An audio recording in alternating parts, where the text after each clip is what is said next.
Hello, this is Watch GIS Helper live on Twitch, and it doesn't seem like we have any viewers, so I'm just going to go through this as if there were. Um, so, like I said, the agenda for this broadcast was to kind of explain why I'm using Twitch, what's in it for me, what's in it for you, and then go through a little tutorial. If people do show up, there might be some discussion about like what they would like to see happen on this channel. Otherwise, it'll probably just end after the tutorial. So, Twitch is a live streaming video site, mostly dedicated to uh, video game players that play and commentary as they do it. It's free to join, it's free to broadcast.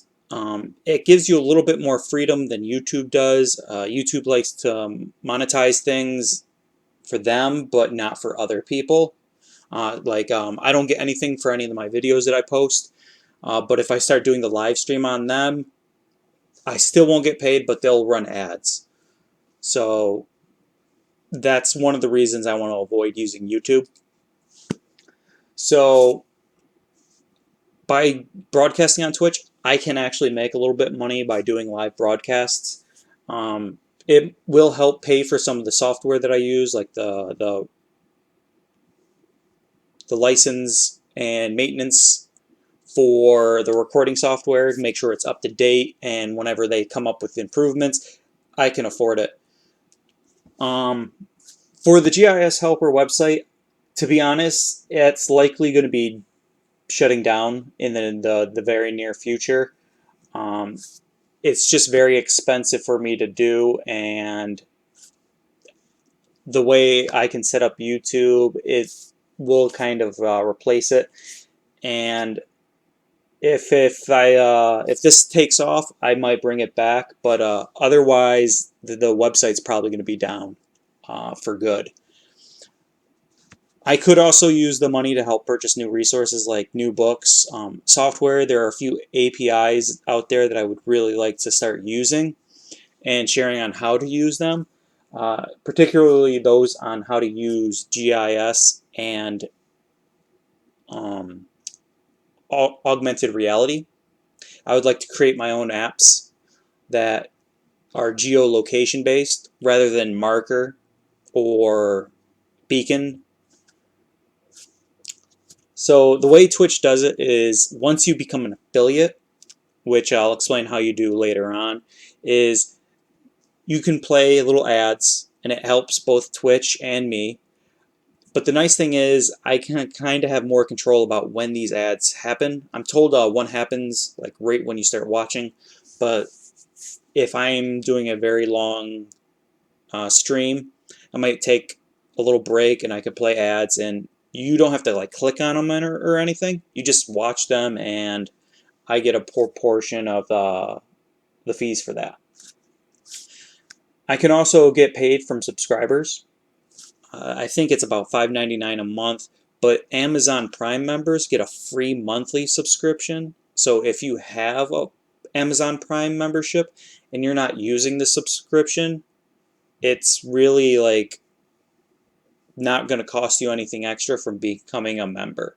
And if you get bored of this site and you're more interested in a different one on Twitch, you can change it every month if you want. So it's not something that's set in stone. You can change your free monthly subscription. As for bits, I'm not sure how you earn them. People have told me that you can earn them from watching ads. You just accumulate them as you watch ads on Twitch. There is options to buy it, but I don't expect you to waste your money on that unless you're doing it and you're doing it for other streams. That's fine. But you don't have to go out of your way and buy them and cheer for me. If you're going to do something like that, honestly, a straightforward donation would probably be a little bit better.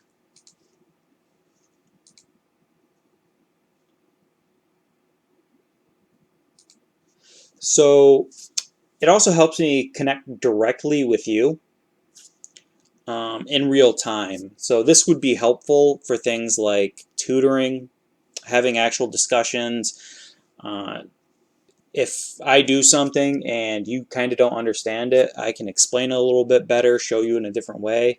If you have questions about, like, can this be done a different way, I can show you multiple ways.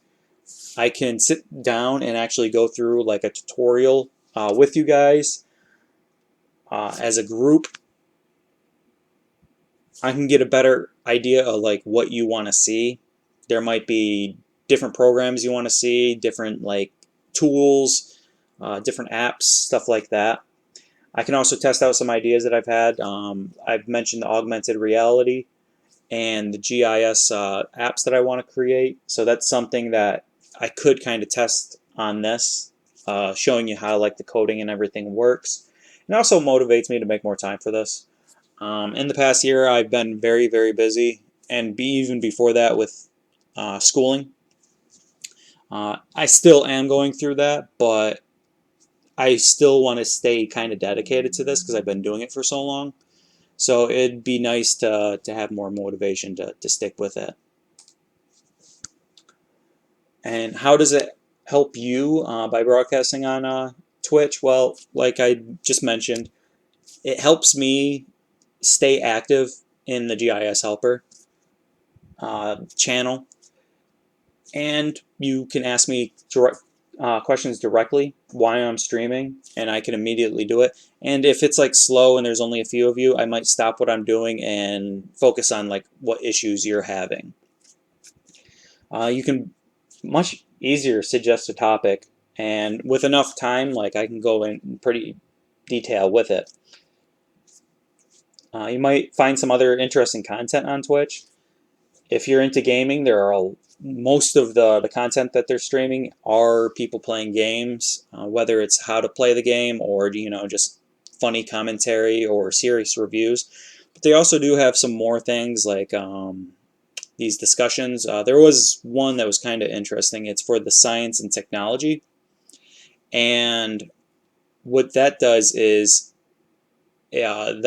it was actually showing you the earthquakes in real time, and what's happened in California on the 4th of July and since is they've been having a lot of earthquakes, especially the large one that was a 7.1, and to be able to see that in real time is kind of interesting, to be able to observe how that's happening with that app.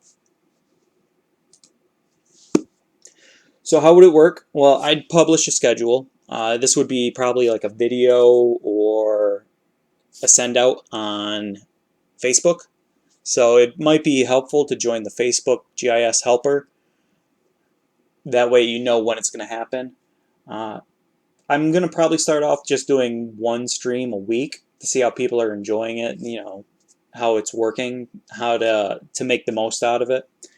It could expand to more days if there's a demand for it. And sessions, I would like to have them last at least an hour as long as people are attending. Longer sessions are possible if things are going well, but I also might do some short ones, like a quick little half-hour a day one where I might like highlight an app that I've found interesting, or discuss something that I've read or done in school. And I'd also post like what the focus topics are, so I would appreciate if you do attend though, kind of, even if you're not sure if you want the topic, because if there's no one there, we can always change the topic. I stated that I'd like to stick with programs that I've kind of haven't covered with YouTube, like R and QGIS. That way, this can become a little bit separate from the YouTube, so it's not just like the same thing. Have a little Q&A sessions from you guys about maybe like what to cover. Taking suggestions for what you want to see in the following weeks. And I can easily post the streams onto YouTube afterwards, so like they're on Twitch for up to 60 days because of my membership status with Amazon Prime. But after that, I could always upload them on YouTube.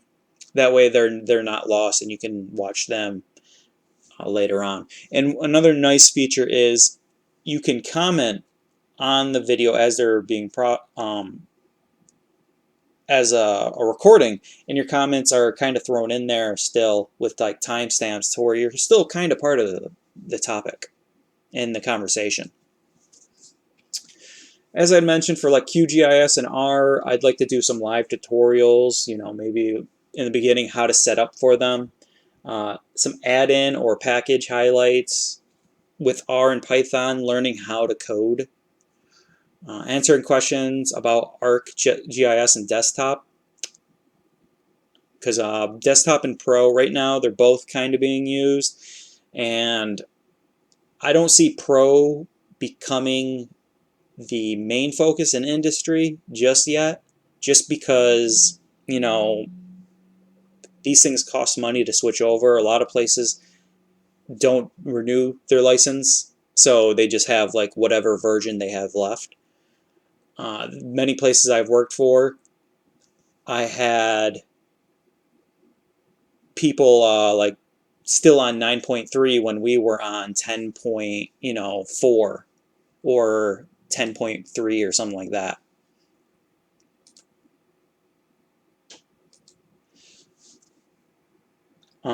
I'd also like to improve spatial thinking and awareness.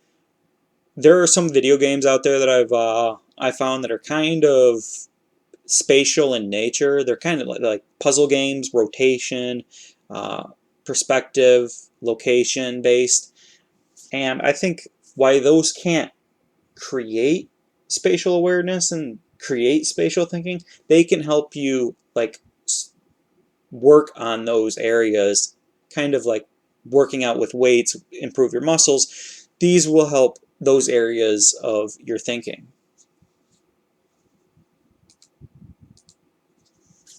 So how do you help? Well, the first thing you really have to do is follow me. This way you'll get announcements for like when I'm on.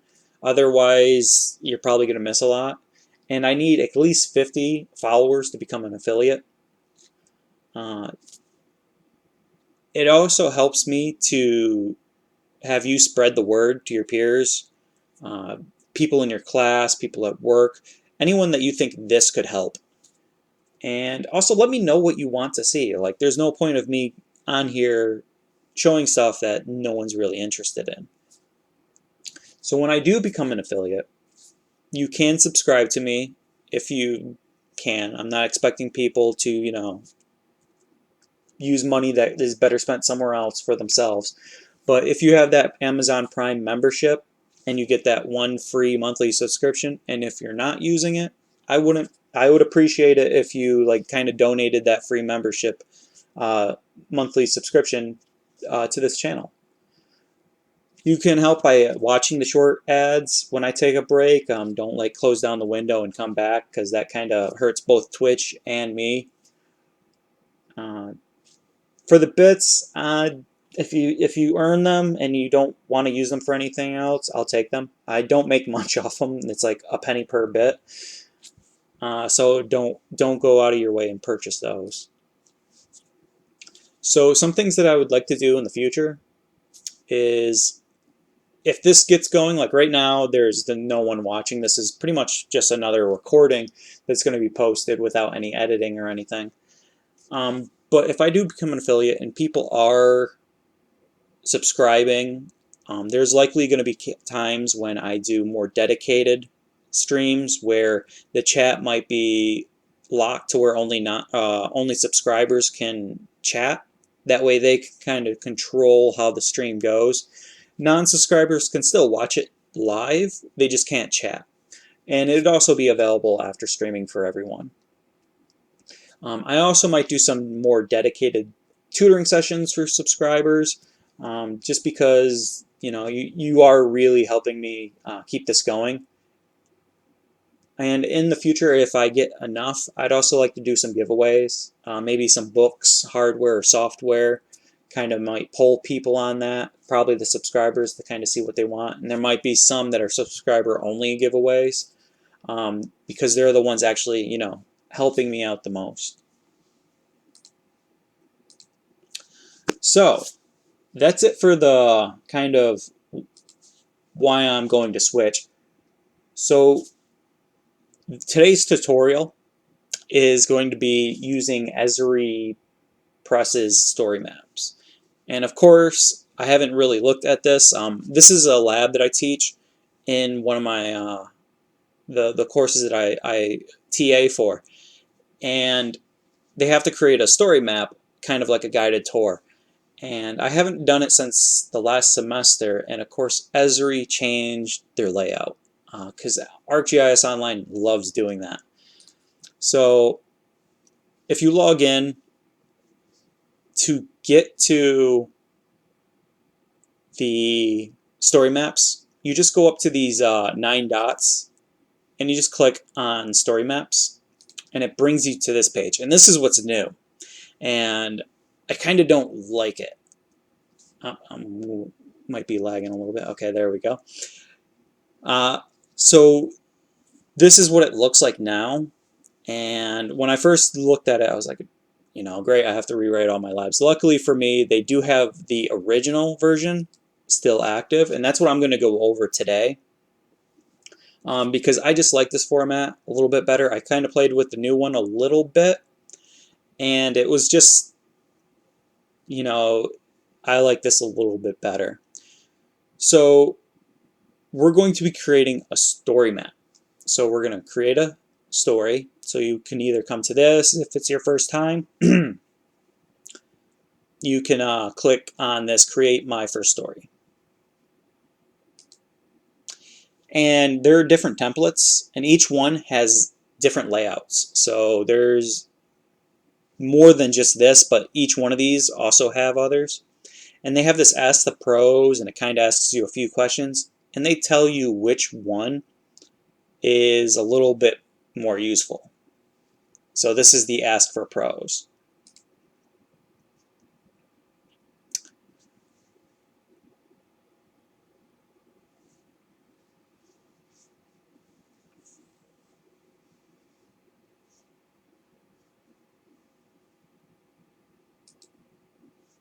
And I'm just going to check something out.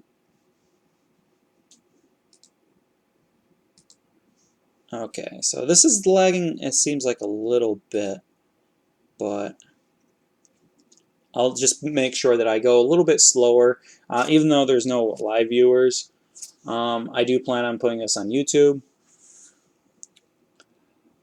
So I'm going to be doing a map tour. So you just click on that, and it kind of opens up the wizard, pretty much.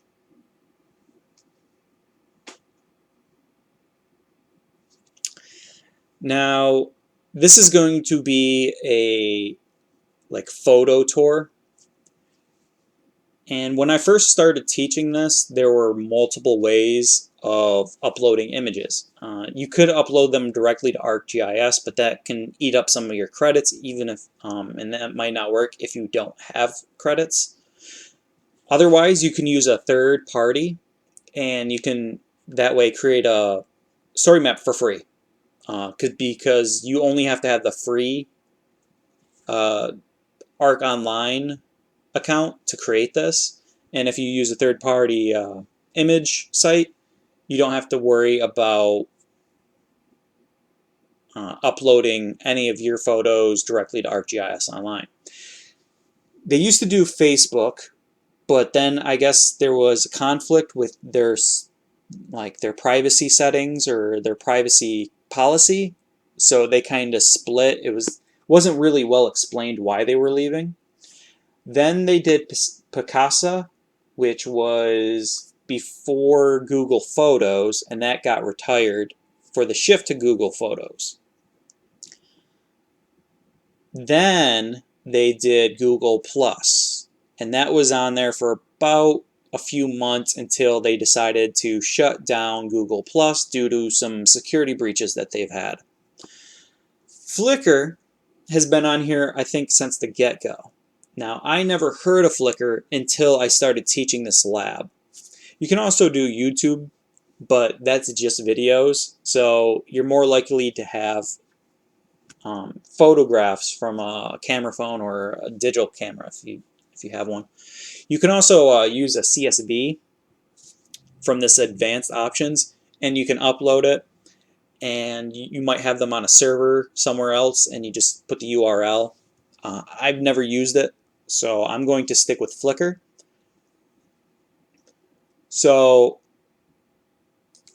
you want to go to Flickr,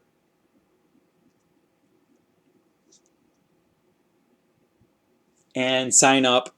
This used to be completely free, but like many things now, you have the free version and you have the pro version, or the, plus version. You used to have unlimited photos that you could have on here. Now for a free account, you're limited to just 1,000, which sounds like a lot, but when I do this with 50 students, they have to take 10 photos each, plus I have my 10 photos. So half our photos are taken up in just one semester. So I have to go in and delete it like every semester, or the next semester I might lose out on students being able to upload, because we put it all on one. That way everyone doesn't have to sign up for things, because I don't like making people sign up for things unless they really want to. So it lets them kind of test it, see if they like it, and then if they don't, they can't. So what you do is you go to your camera roll,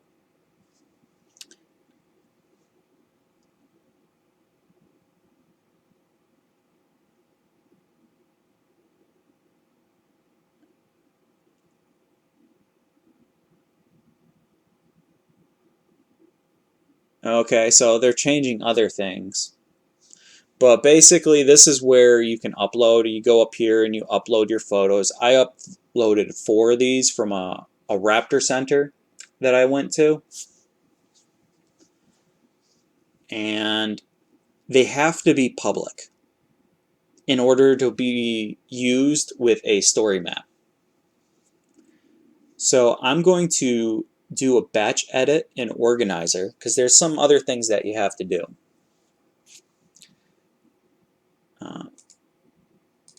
First, I'm going to click on Albums and Collections.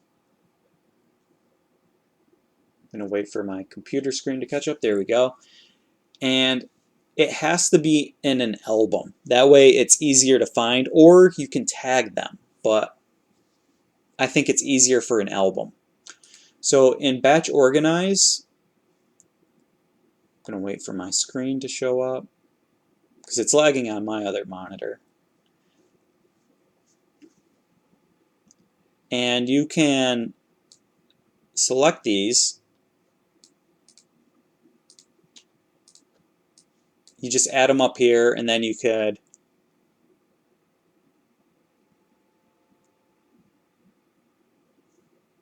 add to an album, whether it's a new or an existing one. But the main thing you have to do as well is go to Location and change the geo privacy, and make sure that it's not set to only you. It has to be to anyone. Change permission, and it says thanks. If you get you might get a warning saying that there is no location data with this. What that means is either your location geolocate wasn't on your phone. But another instance that I've noticed now, since we've had all these security breaches with phones and other websites, you can no longer wirelessly send your photos to yourself or other people and have them geocoded. I've noticed that a lot now. Now there might be a setting you can do in your phone, but I honestly haven't looked into that much. The only way I can get my photos off my phone to my computer and have them geolocated is if I use my charging cable, plug it in, and kind of use it as a USB drive, go in and copy my photos over into a folder. And if I go in here real quick, there is a quick way to check to make sure that your photos actually have the coordinates before you upload them. So what you're going to do is you're going to right click it, go down to Properties,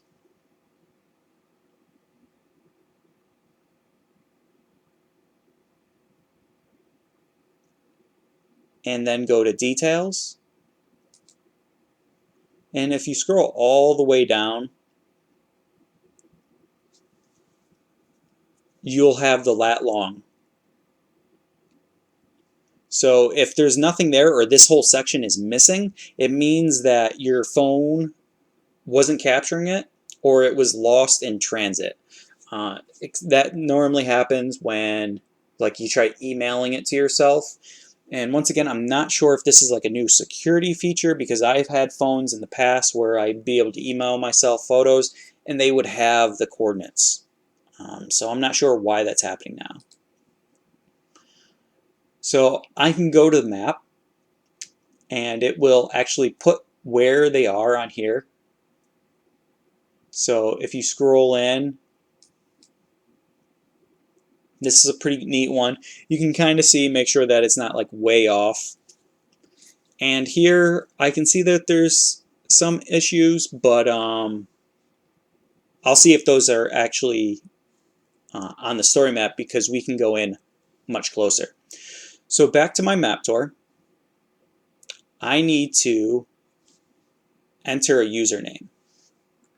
Now that's your Flickr username. So I'm going to type in GIS helper.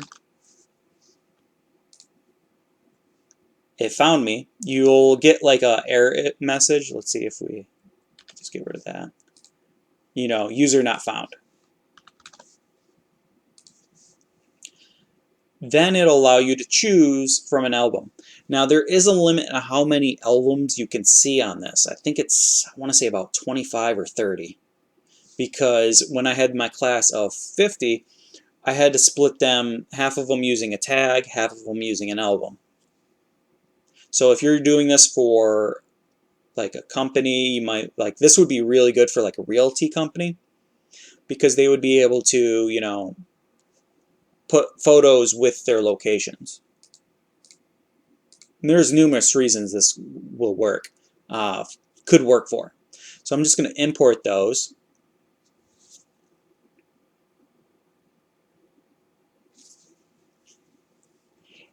And when you get to this screen, you get to locate and another tab that's located.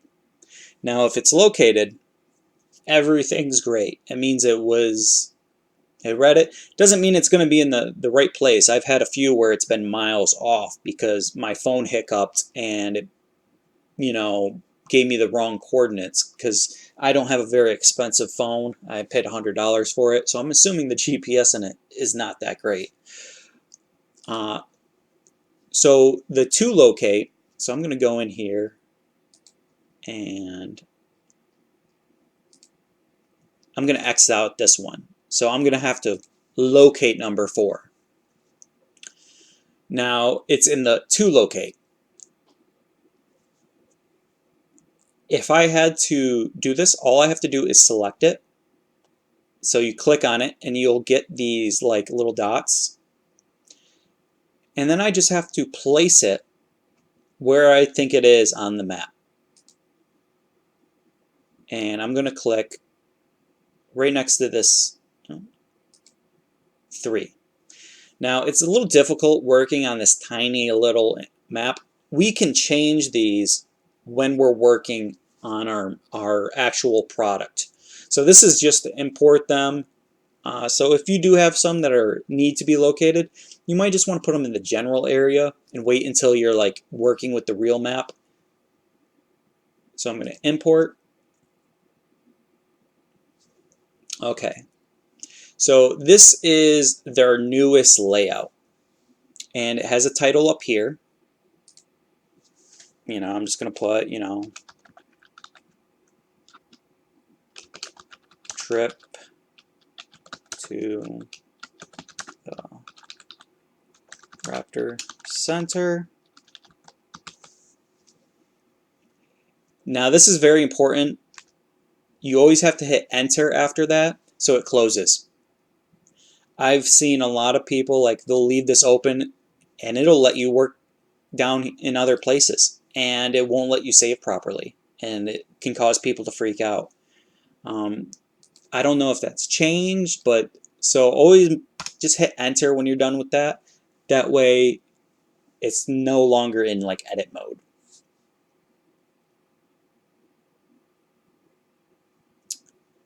Okay, so my order of pictures isn't really what I want. And if I scroll through these, they kind of tell you what they are and show you the image. Now this one isn't that bad, but I'm going to go through the others. So if we click on settings, this is the side panel. That's what we have right now. Then we can go to the 3 panel. This gives us our map and our photo, and they're about equal. Now you can see that there's more in this image than there was before. So let's go back to settings, and you can see pretty much everything has changed. But it kept my title, which I like. So I'm going to go to settings, go back, hit apply. This one has an issue of cropping out parts of the image. So a lot of times people don't like that. So I'm going to go back to 3 panel. And down here we have our images. So you can kind of see all 4 of them. I'm going to go back to settings and look at integrated. Just select that one, go to apply.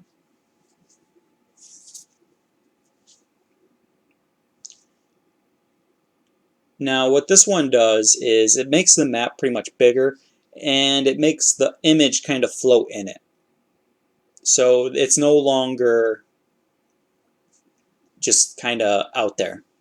So I'm going to go and I'm going to use the first one. But the thing where this is another difference between this and the other, besides the new one, is this second edit me. This is where you can kind of put authorship or a subtitle. Like I could go in here and put in, North Carolina.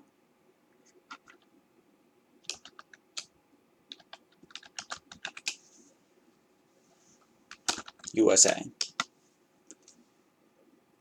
And you want to save occasionally, because if you don't, like, this is a website, so if you lose connection or your computer restarts because it just updated or something like that, you're going to lose all your work. And this can take a while to redo. I've had many students, they'll hit the back button and then find out that they have to go in and redo the lab. So I'm going to go to settings, and I'm going to use the side panel one, because I think it actually works pretty well for this one. Now that I'm in here, I'm going to go through kind of like the functions within the individual map. For one, we can click on these. We can change the base map. I want to look at imagery. I might not keep this, but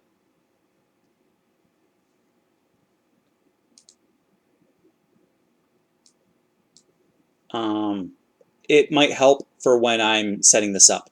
Now, if I click on this one, this is the American Kestrel. That is pretty much where it was. Let's see. That one was where that one is, and this one was where this one is. So this one was more up here towards this building. So they weren't on top of each other, but they were very close. And that's pretty much right where it should be. So for this, you just click on it and you get to move it. Another thing that's very important that I didn't bring up is the browser that you use. You might have some issues if you are using like Chrome, because Chrome, not all the functions work. So you might get halfway done. If that's the case, just go up, save, and right now I'm using Edge. You can also use Firefox has good, and Chrome might come around, or they might update this website to work better with Chrome. I'm not sure where the issue lies. We can also change the color, like this is an actual exhibit, this is an exhibit, this is an exhibit. So you might not want all of them to have the same colors. So this is kind of like information, like people can go up and put their arms out and see what wingspan of an owl they have. So we can make that like, blue. And this is a bird, and it's not really in the northeast. It's down here. It looks like it's mostly Mexico and South America, Texas, maybe other parts. So we might want to make that like purple because it's an exhibit, but it's not a native bird for this area that I'm in. But the raven and the American kestrel, I'm not really sure where they are, but you can keep like them different colors, or you can have ones that are more like ravens are considered what is it? Scavengers. So we can make them, purple, and maybe bring this guy back to this, because I don't really know what they eat.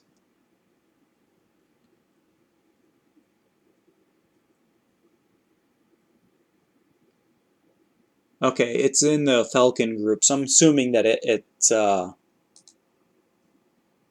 predator. And this, they're showing you exactly what they eat. So now that we give them different colors, like this is information, I might not like this order either. This is kind of not the order that I took them in. So I can go up to these two arrows, and that's the organize. And in here, I can change the order. So I saw the kestrel first, then I went over to the ravens, then I went to this owl thing, and then I finally ended at this one right here. So you can change the order in here. Sometimes you might look at one and be like, well, I don't really want that. You can delete it. So I can hit apply. My numbers change up here. And now you can see it kind of works a little bit different. I went up here, came down, and then went over. So it can show someone kind of the path they're going to take. Down here, we can edit what the title of the picture is. American kestrel. And in here, you could put like whatever you wanted to for this. It could be, information on, injuries, because this is a rescue. So most of the animals that they have here like have messed up wings. Some of them are permanent. Other ones are just there to recuperate from like maybe getting, hit by a car or flying into a building or something like that. It could be food that they eat, and so on. So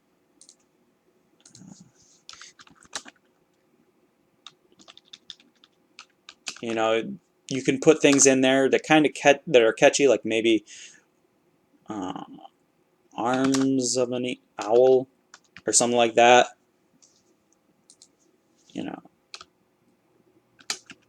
Then compare your arm span with an owl's wingspan.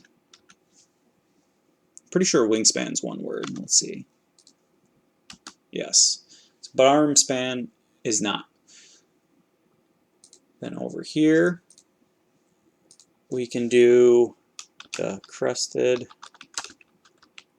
Cara. No, just gonna put South American falcon.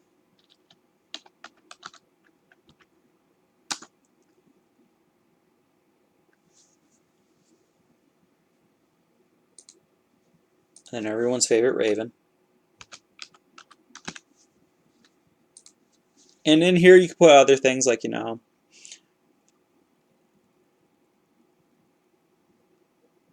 and honestly, I've never seen them do the caw. They make a lot of different noises though, and some of them are pretty neat. I like the ravens and the crows. Those are some of my favorite that were there. So Corvus Corax, and I just noticed that on their billboard. Normally you have the genus capitalized, and then species is lowercase, but that's not important. And like I said, the one thing I don't like about this one is the previous one showed you how many changes you've made since the last time you saved, which is a good thing because you might look up and be like, oh my god, I haven't saved and I've done like 53 changes.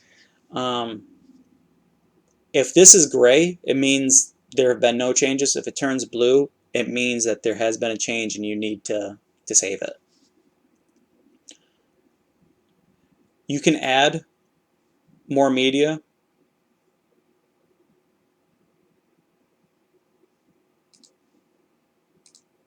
You can import more.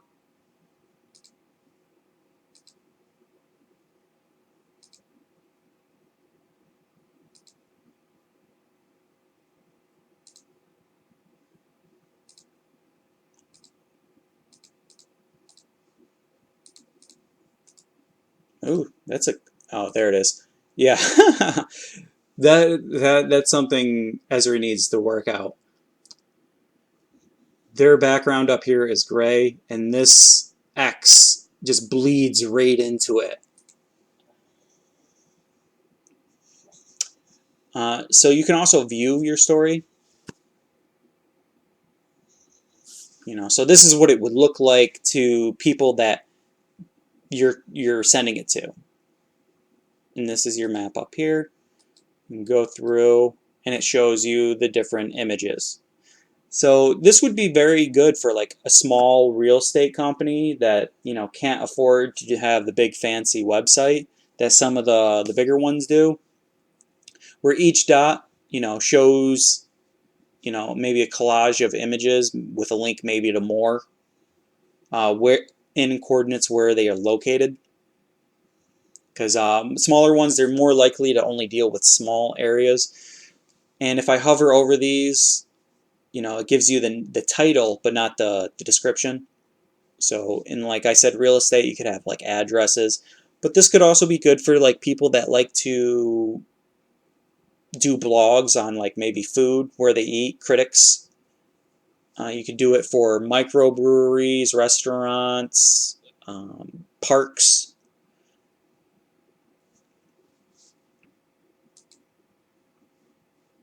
So I can X out of this, go back to ours, and if we double click that, just brings you in. So there we go.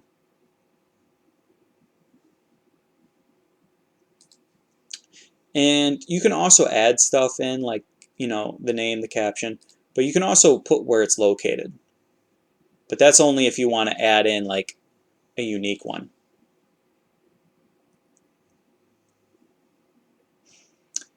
Then finally, we have the tour is not shared. So we can click on that, and you can share it publicly or with an organization here. If you go to your Esri account and go to your contents, you can change it to like within a group. So, but most people are probably going to just share it publicly. Now, Esri does a contest every so often where you can win a year's license based on like who has the best story map. And some of them are actually very, very beautiful. Let's see. Close. Let's go to gallery.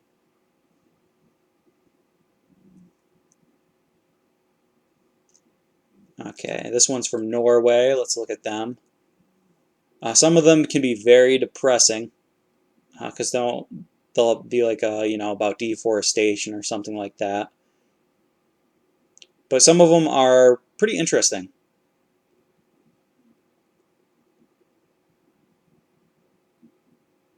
Let's restoring a species. Let's look at that one.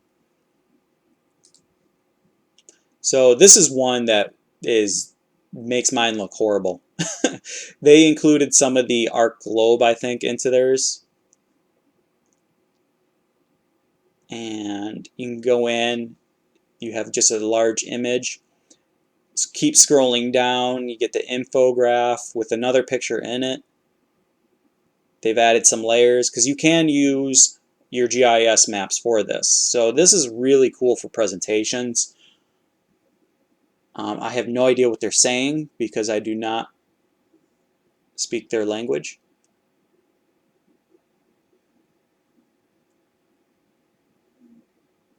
But you can really see how the different background, this one's kind of playing as a movie with sound, but it's muted.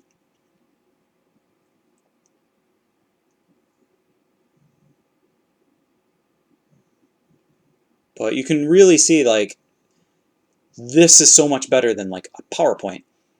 And for this one, it's showing you change over time. So it's kind of like a time lapse, which is pretty neat.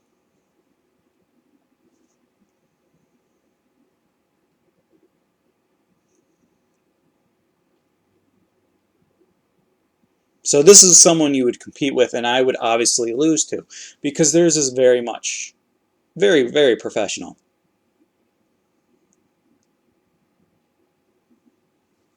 But doing this wouldn't take that much time. This one's pretty neat. It's kind of 3D. You can include graphs. Okay, let's look at the other one. So it looks like they're highlighting kind of the new story maps, which I haven't delved too much into. But as you can see, it's a very impressive application, and you can make a really nice presentation for free. And it'll set you apart from people, like if you're a student, this will set you apart from everyone else using PowerPoint. If you're at a conference, you don't have to worry about them not having the right version of Microsoft, or they're on an Apple and you have a program that doesn't work with the Mac operating system. So some other things that we can do, you can also change the extent. Now this has never really worked well for me. It's kind of hit and miss if the extent works. So that's something you're just going to have to play with. But you can also do like the zoom level and everything like that.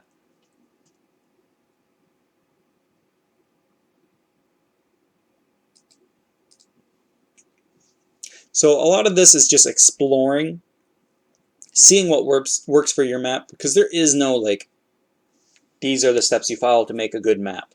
It's all depending on your audience, your information. Like some of these, if you do it in the wrong presentation and it's a very serious subject matter, it could seem like you're not taking it seriously. I kind of want to see what some more of these have. Do they have any winners?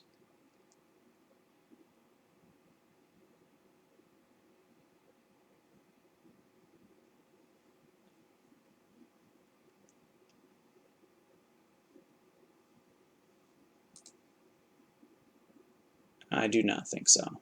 Okay. So I've gone in here, I've saved.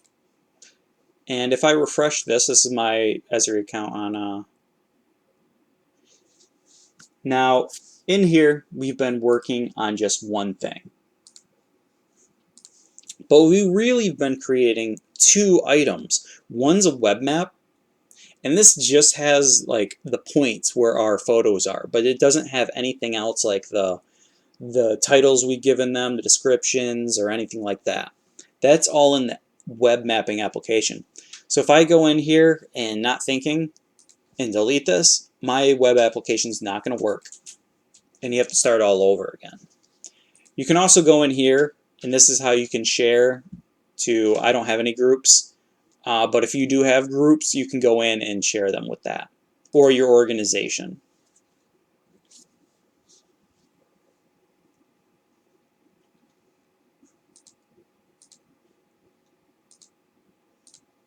So I'm going to go back. Let's see what's under resources. So if you go to resources, they have some like, the best principles of storytelling, how to make a story map. So it's going to be something kind of similar. We can actually compare, see if it's like a video or if it's just, and they're using, I think, kind of almost like how to do it. But this is a free app to use. All you have to do is have an Esri account.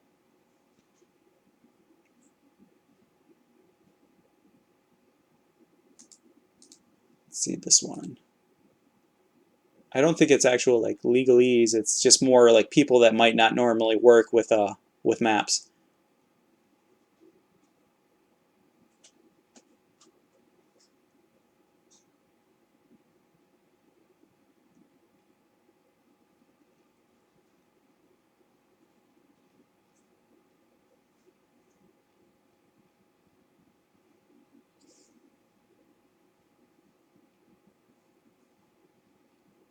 Okay. Yeah, and this was just one of many ways to create a story map. So if I go back to my stories, I'm kind of done with this one, so I'm just going to close it out and create a story.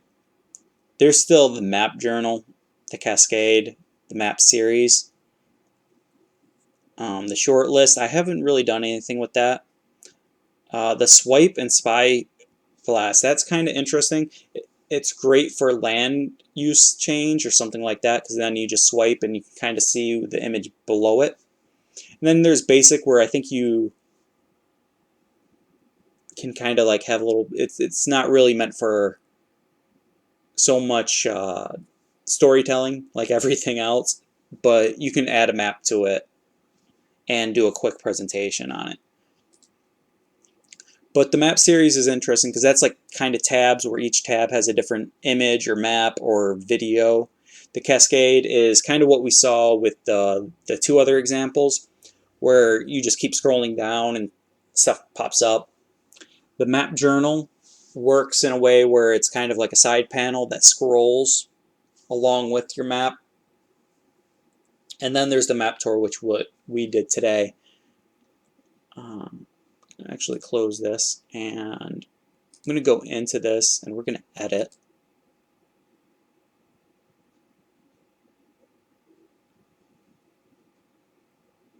And I'm going to just show you what the 3-panel apply.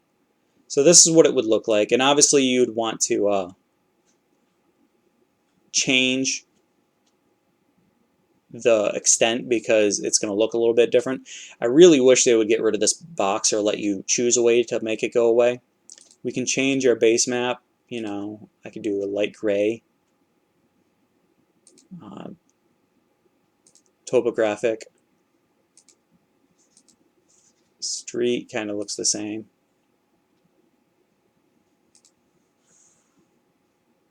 Some of them might not work at your extent, but this one's not bad because the previous one was just all trees, so it's not that useful. But we can go to, let's see where the preview is.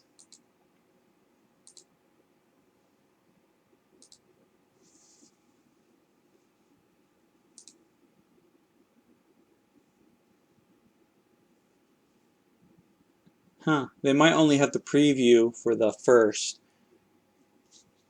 Let's see if it's maybe under help. Close.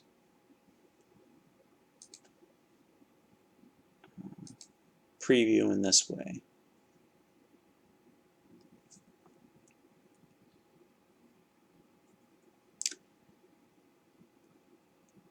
This one looks, once again, I didn't put that much effort into it. I'm pretty sure I could customize the header and everything else, but it gives you the images down here in a row. Going in, you kind of see the images. The map's pretty big.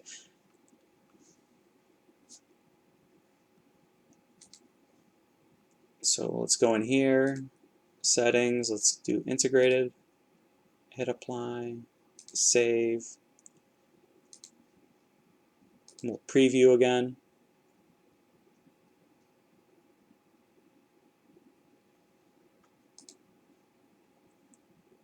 And just like the other one, so the first one just doesn't have this bar that shows you all the images in smaller thumbnails.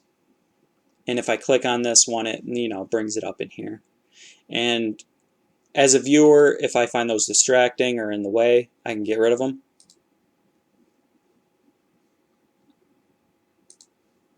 But for this, I actually think the new side panel worked really well.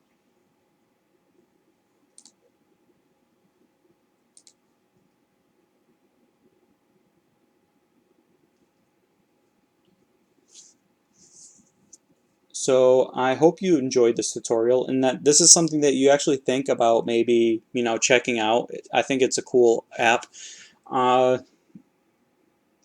It's considered one of the more favorites among my students, mainly because they get to go outside and take pictures of stuff. But once again, if you're using a phone camera, there are regular like point and click cameras now that have the record the GPS in it. If you buy some of the newer, what is it? It's like DSLR cameras. You can actually use your phone GPS like wirelessly or connected, and it'll record GPS data. Some of them actually have their own GPSs in it. Unfortunately, mine's a little too old for that, and they're a little bit too expensive for me to go out and just buy a camera just for that one function when I have one that works really well as is.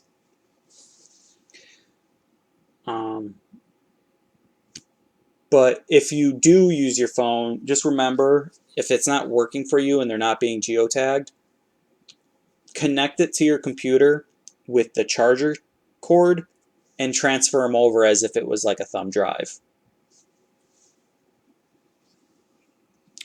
Well, I'm going to conclude this as the first live stream. Hopefully next time you can come and watch in person.